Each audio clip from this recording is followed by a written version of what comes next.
gave an interview in 2000 to the feminist press. You said, quote, the kids would come into the cafe all the time. We'd talk about what they're doing. We'd talk about their classes. And I was in my Marxist phase. So you used to be a Marxist, but you're not now? No, Senator, if I may. And my question is real simple. Are you still a Marxist? Today, we're diving into a heated exchange that took place on Capitol Hill. Senator John Kennedy grilled a top Biden nominee in a confirmation hearing, pushing hard on some past statements and challenging her legal experience. You're going to want to stick around for this. It was intense, uncomfortable, and frankly, a bit awkward at times. Alright, so let's break this down. Senator Kennedy wanted to know whether this nominee who's set to become a federal judge had ever been a Marxist, and he didn't hold back. She was clearly put on the spot about her beliefs, her past statements, and even her courtroom experience. Are you still a Marxist? Thank you for the question, Senator. You don't have to thank me. We'll say you are welcome. I am not, nor have ever been a Marxist. Well, you gave an interview in 2000 to the feminist press. In fact, you didn't turn it over to us. We had to ask for it. We found it on our own. And you did then turn it over to us. And this is what you were describing your time working in a coffee shop. You said, quote, the kids would come into the cafe all the time. We'd talk about what they're doing. We'd talk about their classes. And I was in my Marxist phase. So you used to be a Marxist, but you're not now? No, Senator, if I may. The context of the first of that interview, I had no idea that that interview was something that was going to be published.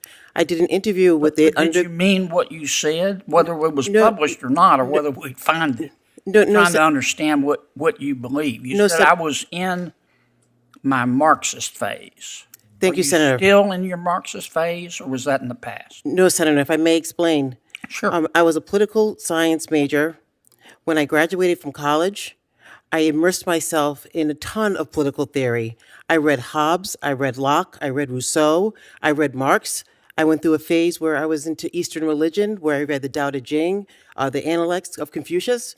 So I suspect, and I don't know that quote with the article, I don't know if she was referring to what I was studying at the time, but as a political science major and as a theorist and someone who was considering teaching a course in political theory, I immersed myself in those things. But she didn't refer to anything. She, meaning, I assume you're referring to the reporter who interviewed. These are your words, and you didn't say I'm in my Hobbes phase. You didn't say, second, I'm in my Locke phase. You didn't say I'm in my Rousseau phase. You said I was in my Marxist phase, and my question is real simple. Are you still a Marxist? Senator, I've never been a Marxist, and I'm not a Marxist today. Okay. The first exchange was all about an interview from 2000. Senator Kennedy referenced a quote where the nominee admitted she was in her Marxist phase back then. Kennedy's question? Simple, but loaded. Are you still a Marxist? Throughout these exchanges, Kennedy's tone was almost teacher-like, and you could feel the tension rising. At one point, he even read off her resume out loud, seemingly to underscore what he saw as gaps in her federal experience. Finally, Kennedy wrapped up his questions, leaving only 6 seconds on the clock. His closing tone made it clear that he wasn't exactly thrilled with her responses. This was a grilling, no doubt about it. Kennedy's goal here seemed to be highlighting what he viewed as a lack of experience and maybe even a lingering doubt over her ideological stance. So here's the question, was Kennedy's line of questioning fair, or did he push too hard? I want to hear what you think. Drop your thoughts in the comments. Alright everyone, that wraps up today's breakdown of this intense Capitol Hill exchange. These moments give us real insight into the pressures nominees face during confirmation hearings and what our elected officials prioritize in federal appointments. If you enjoyed this video and want to stay updated on more political breakdowns, remember to hit that subscribe button. Thanks so much for watching, and I'll see you in the next one.